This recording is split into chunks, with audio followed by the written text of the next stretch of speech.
La noche y en esta conversación, que es una especie de socialización de las experiencias que viven tanto Jean Morir como Diana Martín en representación de sus organizaciones, que han asumido una tarea muy importante de acompañamiento al más débil, porque en esta relación es evidente que los más débiles son las personas que están en los entornos de estos proyectos mineros.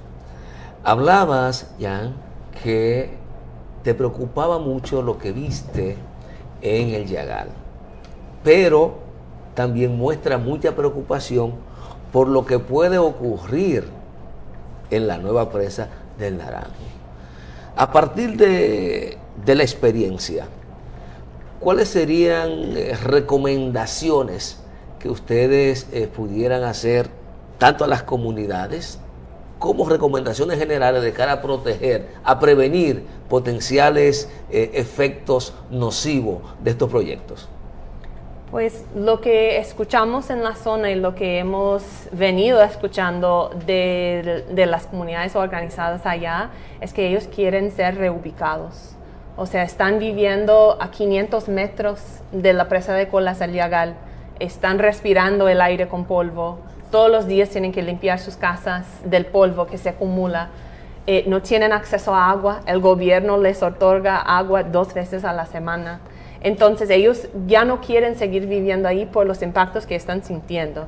Entonces nosotros apoyemos a la petición, a la demanda de ellos para la reubicación a un lugar digno, a un lugar más adecuada para las 450 familias que están siendo impactadas en este momento. Entonces, nosotros apoyamos esta demanda de ellos. Pero también con respecto a la nueva presa de Colas que se quiere construir, creemos que es muy importante tener acceso a información adecuada, información efectiva. Entonces, dado las deficiencias en el estudio de impacto ambiental que se presentó Barrick para esa segunda presa de Relaves, creemos que es muy importante que se vuelva a hacer ese estudio tomando en cuenta todas esas deficiencias que hay y proporcionando información más ilustrativa y más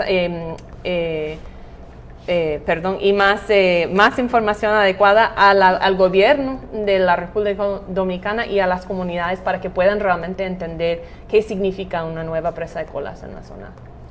Hace unos días nosotros conversamos con el doctor Steven Esmerman y habló un poco de que efectivamente hay alternativas a ese tipo de construcción y tu experiencia es en Relave y nos gustaría ampliar un poco más ese tema. ¿Cuáles son las alternativas que hay a las presas de Colas como la conocemos hoy día? Hay varias formas de reducir la cantidad de colas o la cantidad de relaves, que es la misma cosa, son palabras diferentes para la misma cosa. Hay varias maneras de reducir la cantidad de colas que se almacenan encima de la tierra. Una manera importante es volver las colas o volver las relaves al hueco donde sacaron la mena. O sea, se llama relleno de tajo abierto. Donde saqué el oro, tapo de nuevo. Poner las relaves allí para que no estén almacenados en una presa de Colas enorme que mide 200 metros de altura, que son 4 kilómetros de largo y que están presentando un riesgo constante a las comunidades aguas abajo. Una posibilidad es el relleno de tajo abierto que le dicen. Pero bueno, rellenar. Y en el lapso que pasa entre la finalización de los trabajos en ese lugar, ¿dónde van el material que sacan? ¿Dónde se almacenaría? Para luego depositarlo nuevamente en ese mismo sitio. Hay varias opciones. Una opción es que se pueden ir rellenando el tajo en la parte donde no están trabajando e ir moviendo las relaves dentro del mismo hueco. O se puede crear como un lugar de almacenarlos de manera temporal y después depositarlos en el hueco cuando haya oportunidad. Y en ese caso, ¿no hay riesgo de contaminación del subsuelo? Hay que hacer estudios para entender el agua subterránea en la zona. O sea, no es una solución perfecta a todos los problemas. O sea, siempre hay que tomar las medidas necesarias de seguridad de agua, seguridad estructural, pero es una opción para reducir los riesgos que se presentan cuando se amanecen encima de la tierra. Y al considerar las opciones que podrían presentarse, es importante que ese estudio de impacto ambiental enumere las consecuencias socioambientales, socioeconómicas, y lamentablemente no existen en el estudio de impacto ambiental. Entonces es importante conocerlas antes de pensar en para saber qué es lo que se va a mitigar. O sea, el estudio no solo debe contener el aspecto de riesgo, sino también creo que hay un programa de mitigación de impacto. ¿Eso debe ser parte del estudio o no? Y eso debe ser parte del estudio, y eso es algo que nos preocupa mucho sobre ese estudio de impacto ambiental que se presentó para la nueva presa de Colas. No contempla el manejo del sitio a largo plazo. O sea, ya cuando se terminan las operaciones, no hay un plan de mantenimiento del sitio de la empresa minera después de terminar de la extracción de oro. Entonces, ¿quién va a quedar con la responsabilidad a largo plazo de esa presa de Colas? El gobierno dominicano. Ellos van a tener que encargarse de monitorear, de mantener, de hacer los estudios de agua de la zona para asegurar que esa presa no está en peligro de colapsar y para asegurar que no está contaminando el medio ambiente alrededor. Pero la empresa no se hace responsable de eso. Eso le queda al gobierno. ¿Esa presa de Colas es permanente? Una presa de Colas es para siempre. Sí. El problema con las presas de Colas es que no se pueden desmantelar. En Canadá, por ejemplo, hay 10,000 minas abandonadas. Algunas de ellas poseen 10,000 presas de Colas, y es el gobierno que queda con esa responsabilidad de encontrar fondos o sacar fondos para el monitoreo, el mantenimiento y la remediación. Pero allá también en Canadá, y eso ocurre evidentemente que hay una falta por parte del órgano regulador, por parte del Estado, al momento de suscribir los contratos y negociar cuáles son las condiciones en que se otorga una concesión. Porque si al final de la jornada te llevas todo el filete, yo me quedo con el hueso, y aparte de eso tengo que encargarme de que ese hueso no se me pudra encima, con mis propios recursos. Sí, y es un punto muy importante, porque muchas veces las personas en países que no son Canadá y los Estados Unidos piensan que tenemos un sistema regulatorio de maravillas que controla y regula la industria minera, pero la ley de minería en los Estados Unidos se aprobó en 1872, la ley federal. Tiene más de 150 años nuestra ley de minería, y no contempla nada de cierre, de mantenimiento, de bono financiero para un proyecto cuando se cierre, o si una empresa minera declara bancarrota y se va porque ya no puede mantener el sitio. Nuestra ley, que tiene 150 años, no contempla nada de eso. Entonces, en los Estados Unidos se estima que necesita $50,000 millones para remediar la contaminación minera de minas abandonadas. ¿Y qué posibilidad hay, Diana y Jen, de que con el esfuerzo de todas estas organizaciones de la sociedad civil, articulada también a las organizaciones multinacionales, multilaterales como ONU, se pueda preestablecer un contrato modelo que prevea justamente la defensa de las poblaciones y de los pueblos? Porque muchas veces estos contratos se hacen al vapor. Aquí hay experiencia de que el Congreso aprueba contratos sin leerlo, incluyendo a Barrigón. Entonces, para garantizar ese tipo de soluciones que al final termina cargando los bolsillos de esa misma gente que no se beneficia de la mina y que están en riesgo permanente, porque es con los recursos, con los pocos recursos que esa gente aportan al Estado, a través de los impuestos, que se va a tener que enfrentar ese problema. ¿Hay posibilidad de eso? Hay una iniciativa interesante que está en curso en Europa, y es el desarrollo de una ley que se llama Ley de Diligencia de Vida. Y esa ley tiene dos propósitos. El primero, prevenir los impactos ambientales y en el área de derechos humanos, y es ahí donde directrices para contratos que contemplen la remediación serían importantes. Y la segunda área es que las comunidades afectadas, en caso de que se presente algún daño, tengan acceso legal a reparaciones, porque ese es otro obstáculo que existe en el momento. En Europa ya van muy avanzadas, hay algunos países que están en proceso de adopción de esa legislación, y Canadá está en un proceso de cabildeo y de movilización social para que Canadá en algún momento apruebe ese tipo de legislación también. Cuando hablas de Canadá, ¿estás hablando de las organizaciones no gubernamentales o el Estado está asumiendo responsabilidad en esa iniciativa? Es el Estado el que tiene que tomar iniciativa, pero tienen que recibir presión de la sociedad. A eso me refiero, si quien está presionando actualmente es la sociedad civil, para que el Estado asuma compromiso con ese instrumento que se está trabajando en Europa.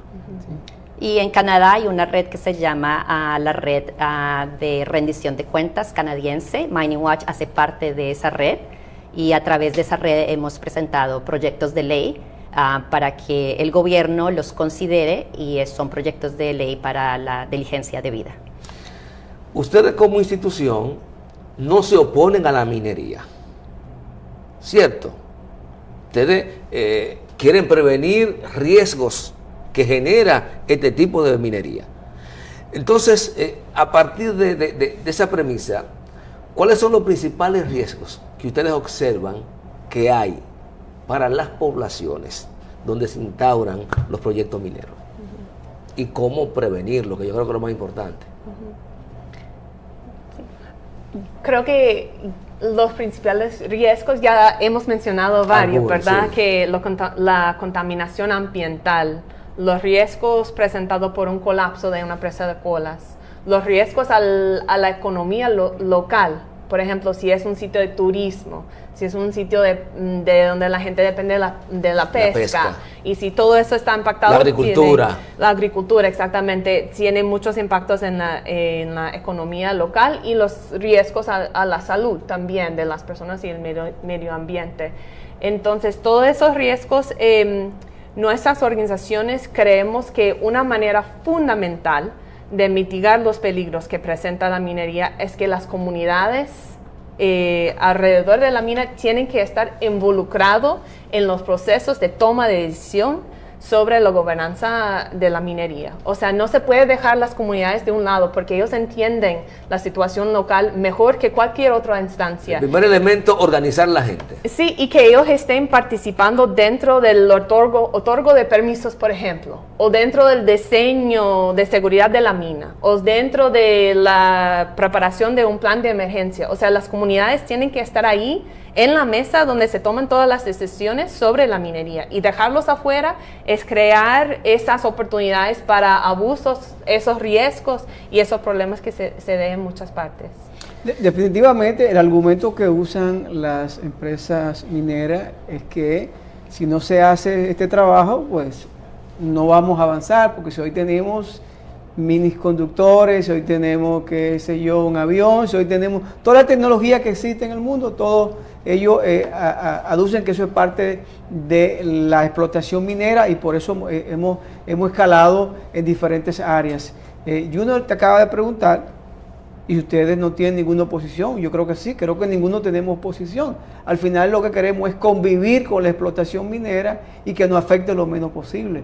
Pero ¿en qué posibilidades puede afectar lo menos posible, según ustedes, la explotación minera en el caso de Bonao, de Cotuí? ¿Cuáles serían las vías alternas para hacer la explotación minera y que afecte lo menos posible a la comunidad? Ahí dependería mucho nuestras organizaciones realmente se informan y trabajan dependiendo de las demandas de las comunidades. En algunos países tenemos comunidades que dicen, aquí no se puede construir una mina porque nuestros glaciares van a quedar destruidos, y sin glaciares todas las vías hídricas van a quedar destruidas. Entonces, en Cotuí y en las minas que van a estar en proceso en el país, es importante que sean las comunidades que están en proximidad de las minas las que decidan qué quieren de ese proceso extractivo. Y una de las problemáticas más grandes del proceso extractivo es que externaliza los costos. Entonces es importante que responsabilicen a las empresas mineras y que el gobierno también obligue a las empresas mineras a cumplir los estándares mínimos en protección de derechos humanos y de medio ambiente. Quiero enlazar esa respuesta con algo que mencionaste ahorita, de la ley que se está trabajando en Europa para poder darle facultades a las comunidades donde operan minas a que puedan demandar la reparación de los daños que puedan provocar. Pero si en el caso nuestro, por ejemplo, el contrato, imaginémonos que esa norma exista y sea internacional, se suscriba un contrato que no prevea esa opción, es decir, que no le dé responsabilidad de resarcir el daño ambiental a la empresa que se benefició de la explotación de una mina, va a ser muy difícil que una comunidad, en el caso nuestro, pueda demandar en responsabilidad a la mina, porque no era parte de su responsabilidad contractual. Y al no ser parte, posiblemente el Estado, sin escribirlo, está asumiendo la responsabilidad por parte de lo que le correspondía a la minera. Entonces hay un tema ahí que tiene que ver mucho con la defensa de lo nacional, pero que tienen que asumirlo los órganos públicos. Y la última parte de ese escenario que usted planteó es: el gobierno solo puede asumir la responsabilidad si tiene toda la información que necesita para tomar una decisión informada. Y si estamos hablando del caso Pueblo Viejo, con el estudio de impacto ambiental que tiene tanta deficiencia, ¿cómo es posible que el gobierno de la República Dominicana tome una decisión informada y asuma la responsabilidad si no tiene toda la información necesaria para poder hacer esto? O sea, es muy importante que los gobiernos responsabilicen a las empresas, darles la información necesaria para poder tomar decisiones adecuadas. ¿Pero no hay acuerdos internacionales en ese sentido? No, realmente hay muchos estándares, pero son de manera voluntaria. Son voluntarios. Y he ahí la importancia de estas leyes que están en proceso, porque serían obligaciones de manera vinculante, que serían, pues tendrían que cumplirlas, ¿no? Entonces, lamentablemente ese es uno de los obstáculos más grandes que hay ahorita en la materia de rendición de cuentas. ¿Estás diciendo que con esto hay especificaciones para cada país? ¿Tienen reglas cada país? ¿Hay condiciones? ¿Cada país tiene su condición? Y la minería en este caso, porque no hay un estándar homologado a nivel mundial en el caso de la industria extractiva. Hay estándares, pero son voluntarios y no tienen formas, no son vinculantes y no tienen formas de responsabilizar a las empresas que no los cumplan. Entonces, por eso nuestras organizaciones siempre incidimos primero para regulación nacional fuerte. O sea, el primer paso es que los gobiernos implementen regulaciones fuertes para regular la industria minera. De ahí, si no es posible esto, que haya estándares voluntarios fuertes con participación de la sociedad civil y las comunidades impactadas, pero es como un segundo paso cuando no hay toma de decisión a nivel regulatoria dentro del país. Bueno, Juno, yo creo que sería felicitar tanto a Jean Maril como a Diana Martín por estar aquí encerrando la noche y sobre todo por el trabajo arduo que vienen realizando, tiempo que pueden dedicar a su familia, pues estar tal vez en otra área y están en una área donde si se quiere hay un tipo de riesgo y donde hay un contacto permanente con comunidades en peligro de riesgo. Y la verdad que yo de verdad me siento contenta de tenerlo hoy aquí a ustedes. Pero antes de que se vayan, no sé si quieren hablar de una comunicación que ustedes recibieron por parte de un alto ejecutivo de Barrigol. ¿Qué dice esa comunicación? ¿Qué fue lo que ocurrió? ¿Qué quiere? Pues, como hemos comentado, nosotros venimos acompañando a la sociedad civil y las comunidades impactadas por la mina de Barrick en Cotuí por muchos años, y desde el año pasado estamos acompañando la petición de transparencia de parte de Barrick en presentar esa información que está en el impacto de estudio ambiental.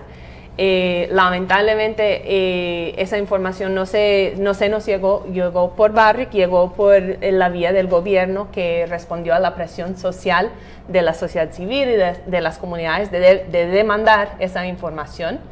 Y con eso se hizo el estudio de la revisión del estudio de impacto ambiental que se hizo el doctor Stephen Emmerman. Publicamos que esa revisión se iba a hacer, y cuando estuvimos en el proceso de publicar el documento informe del doctor Emmerman, recibimos una comunicación de Barrick pidiendo el documento. Realmente este documento se les ha hecho llegar, ya por varias vías deben de tener el documento, pero se nos hizo un poco contradictoria que las comunidades tenían casi un año pidiendo el estudio de impacto ambiental de Barrick, y Barrick no les hizo llegar, y teníamos como una semana con el informe del doctor Emmerman y Barrick nos estaba pidiendo el documento. Así entonces vamos a seguir apoyando el proceso de lucha que inició las comunidades y las organizaciones de sociedad civil para que haya un mejor estudio de impacto ambiental. Y vamos a seguir adelante. Pues fue en términos amigables que lo solicitaron. Gracias. Gracias de verdad. Depende del tono en que se escribió la carta, y yo no estuve ahí. Y de cómo la leyó usted, y de cómo usted la leyó también. También. Bueno, de verdad, gracias por estar en la República Dominicana y gracias por estar aquí cerrando la noche. Muchas gracias por esta oportunidad. Es un placer. ¿Cómo no? Señores, conversamos con Jen Moril, quien es directora del programa Relaves de Earthworks, y Diana Martín, directora de Mini-Watch Canadá. A ustedes, gracias por la sintonía. Este equipo encabezado por Junior Espinosa, quien les habla. Les deseamos feliz fin de semana y hasta el lunes. Muy bien. Yo ya no veo.